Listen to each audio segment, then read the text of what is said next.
பாராளுமன்றத்தில் சற்று முன் பொங்கி எழுந்த அர்ச்சுனா எம்பி தாறுமாறாக கேட்கப்பட்ட கேள்வி. எதிர்க்கட்சியின் பேரணி முன்கூட்டியே வெளிவந்த சுவரொட்டி, வெளிவந்த மோசடிகள். மத்தள விமான நிலையத்தை குறிவைத்த அமெரிக்கா. வடக்கு போதைப்பொருள் மாஃபியா கும்பலில் அரசாங்க உறுப்பினர் சற்று முன் சர்ச்சை. லொக்குப்பேட்டையின் நெருங்கிய சகாக்கள் கைது. அரசு ஊழியர்களின் சம்பள பிரச்சினைக்கு உடனடி நடவடிக்கை. இனி தொடர்வென விரிவான செய்திகள். தொடர்ந்தும் செய்திகளை அறிந்து கொள்ள சேனலை சப்ஸ்கிரைப் செய்யுங்கள்.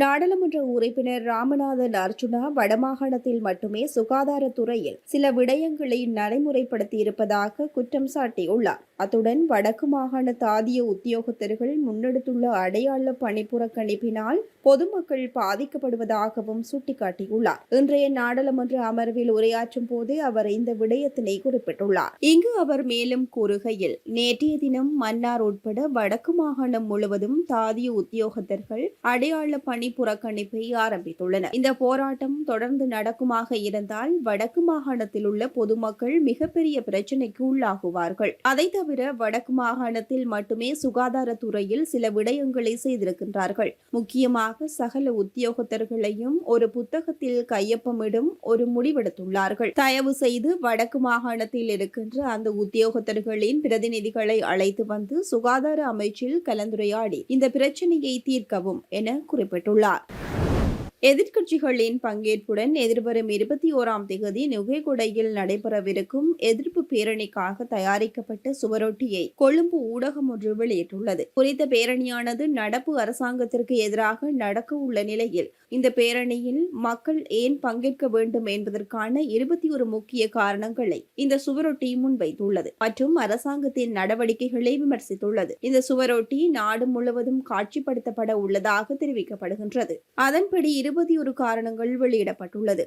இது நுகேகொடைக்கு வருவதற்கான 21 காரணங்கள் என்ற தலைப்பில் உருவாக்கப்பட்டுள்ளது. அரசாங்கத்தின் கொள்கலன் மோசடி அம்பலப்படுத்தப்பட்டமை, வாக்குறுதி அளித்தபடி எரிவாயு விலை குறைக்கப்படவில்லை, மின்சார கட்டணம் 1/3 பங்கு குறைக்கப்படவில்லை, மாஃபியா கும்பல் பாதுகாக்கப்பட்டது, வரிச்சுமை அதிகரித்தது, தேசத்தின் பெருமை அளிக்கப்பட்டது, அமைச்சர்களின் சொத்துக்கள் அம்பலப்படுத்தப்பட்டது, பட்டதாரிகளுக்கும் தகுதியான இளைஞர்களுக்கும் வேலை வழங்கப்படவில்லை, விவசாயிகளுக்கு உதவி இல்லை, வாழ்க்கை செலவு அதிகரித்தது, தவறான அறிக்கைகள் அம்பலப்படுத்தப்பட்டது போன்ற 21 விமர்சனங்கள் முன்வைக்கப்பட்டுள்ளமை குறிப்பிடத்தக்கது. என்னதான் எதிர்க்கட்சி போராட்டம் செய்தாலும் அடுத்த தேர்தலிலும் நான் தான் வெல்லுவேன் என அனுரகுமார திசாநாயக்க தெரிவித்திருந்தமை குறிப்பிடத்தக்கது. 2014ஆம் ஆண்டில் சீன அரசுக்கு சொந்தமான நிறுவனமான சீன தேசிய வான்வழி தொழில்நுட்ப இறக்குமதி மற்றும் ஏற்றுமதி நிறுவனம் இலங்கையில் விமான பராமரிப்பு தளத்தை நிறுவுவதற்கான ஒரு திட்டத்தை சமர்ப்பித்தது. ஸ்ரீலங்கா விமானப்படைக்கு சொந்தமான சீனாவில் தயாரிக்கப்பட்ட விமானங்களுக்கு பராமரிப்பு சேவைகளை வழங்குவதே சீன திட்டத்தின் நோக்கமாகும். இந்த திட்டத்தின் முக்கிய நோக்கம் அந்நிய செலாவணியை சேமிப்பதும் விமானங்கள் பழுதுபார்ப்புகளை வெளிநாடுகளுக்கு அனுப்புவதற்கு பதிலாக நாட்டில் மேற்கொள்ள செய்வதுமாகும். இப்படி இருக்கையில் மத்தள சர்வதேச விமான நிலையத்தில் ஒரு விமான பராமரிப்பு வசதி மற்றும் ஒரு விமான தொழில்நுட்ப பயிற்சி மையத்தை நிறுவுவதில் அவர்கள் ஆர்வம் காட்டினர். அம்பாந்தோட்டை எண்ணெய் சுத்திகரிப்பு திட்டத்தின் மூலம் சீனாவின் அதிகரித்து வரும் செல்வாக்கை எதிர்கொள்ளும் நோக்கத்தினால் மத்தளவில் அமெரிக்காவின் ஆர்வம் மேலும் தீவிரமடையலாம் என்று குறிப்பிடப்பட்டுள்ளது.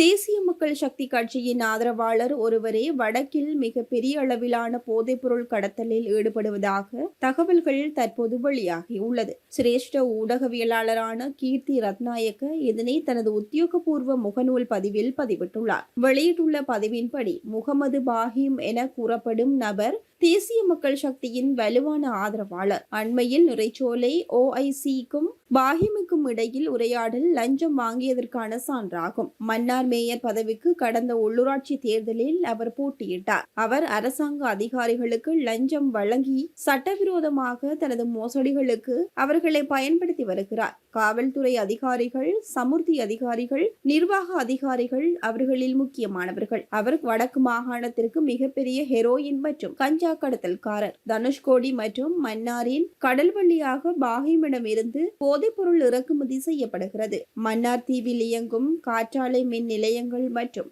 இல்மனைட் திட்டங்களுக்கு எதிரான முக்கிய நபராக இவர் காணப்படுகின்றார். காற்றாலை மின் நிலையங்கள் மற்றும் இல்மனைட் திட்டங்கள் கடற்கரையில் இரவும் பகலும் செயல்படுத்தப்பட்டால் பாகிம் போதைப்பொருள் கடத்தல்களில் சுதந்திரமாக ஈடுபட முடியாது. சமீபத்தில் மன்னாரில் காற்றாலை மின் நிலையங்களுக்கு எதிராக போராட்டத்திற்கு நிதி உதவி வழங்கிய முக்கிய நபர் பாகிம். பள்ளிவாசலின் பணிகளுக்கும் பஹீம் அதிக செலவு செய்கிறார். எனவே பள்ளிவாசல் பஹீமின் கைப்பாவையாக மாறியுள்ளது என சுட்டிக்காட்டப்பட்டுள்ளது.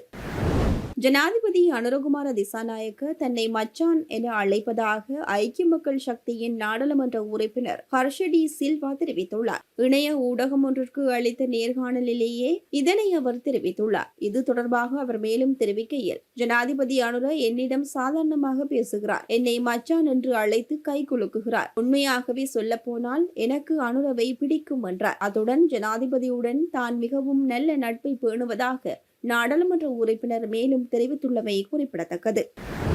ஒழுங்கமைக்கப்பட்ட குற்றவாளியான லொக்குபேட்டியின் 2 உதவியாளர்கள் கைது செய்யப்பட்டுள்ளனர். ஊரகஸ்மன், ஹந்திய மற்றும் இந்துருவ பகுதிகளைச் சேர்ந்த 24 மற்றும் 27 வயதுடைய 2 இளைஞர்களே இவ்வாறு கைது செய்யப்பட்டுள்ளனர். குறித்த விடயத்தை அலுத்கம காவல்துறையினர் தெரிவித்துள்ளனர். இதன்போது கடத்தல் மூலம் ஈடுபட்டதாக சந்தேகிக்கப்படும் ஒரு தொகை ஹெரோயின் போதைப் பொருள், 26 லட்சம் ரூபாய் பணம், ஒரு மோட்டார் சைக்கிள் மற்றும் 2 கையடக்க தொலைபேசிகளையும் கைப்பற்றியுள்ளனர். சந்தேக நபர்கள் ஈஸி கேஷ் முறை மூலம் போதைப்பொருள் கடத்தலில் ஈடுபட்டு வந்தமை இதுவரை நடத்தப்பட்ட விசாரணைகளில் தெரியவந்துள்ளதாக காவல்துறையினர் குறிப்பிட்டுள்ளனர். வங்கி அறிக்கைகள் மற்றும் தொலைபேசி அறிக்கைகளை பெற்று மேலும் விசாரணைகள் மேற்கொள்ளப்படும் என்று காவல்துறை தெரிவித்துள்ளது.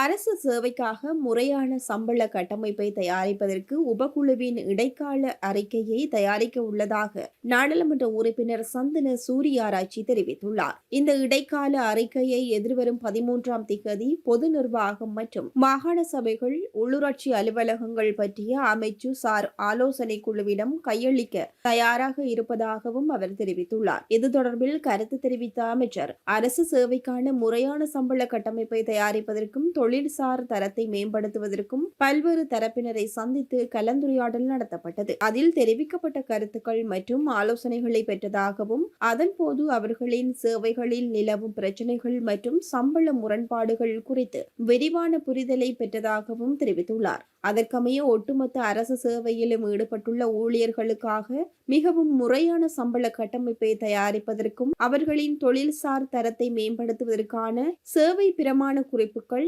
ஆட்சேர்ப்பு நடைமுறைகள், பதவி உயர்வுகள் மற்றும் கொடுப்பனவுகள் தொடர்பாக தற்போதுள்ள நிலைமைகளை மிகவும் நியாயமான முறையில் மேற்கொள்வதற்கு எதிர்பார்க்கப்படும் ஆலோசனைகள் மற்றும் கருத்துக்கள் அடங்கிய இடைக்கால அறிக்கை தயாரிக்கப்படும் என குறிப்பிட்டுள்ளார்.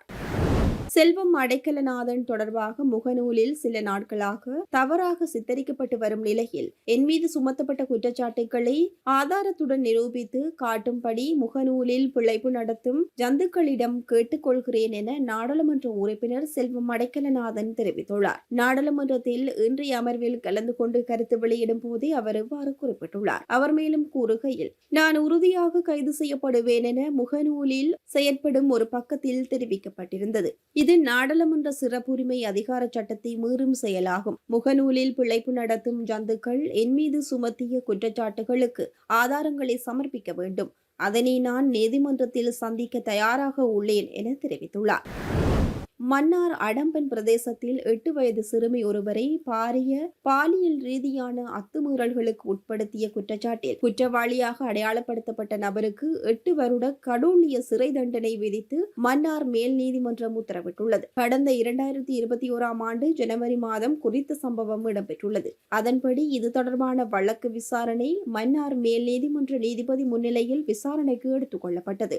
வழக்கின் போது தண்டனை தொடர்பில் தனது சமர்ப்பணத்தில் அரசு சட்டத்தரணி இக்குற்றத்தின் பாரதூரமான தன்மையையும் சமூகத்தில் பெண்களின் பாதுகாப்பை உறுதிப்படுத்த வேண்டியதன் அவசியத்தையும் கடுமையாக வலியுறுத்தினார். அரசு சட்டத்தரணியின் சமர்ப்பணத்தை ஏற்றுக்கொண்ட நீதிபதி குற்றவாளிக்கு 8 வருட கடூழிய சிறை தண்டனை விதித்து தீர்ப்பளித்தார். அத்துடன் பாதிக்கப்பட்ட சிறுமிக்கு நட்ட ஈடாக 2 லட்சம் ரூபாயை செலுத்துமாறு கட்டளையிட்டமை குறிப்பிடத்தக்கது.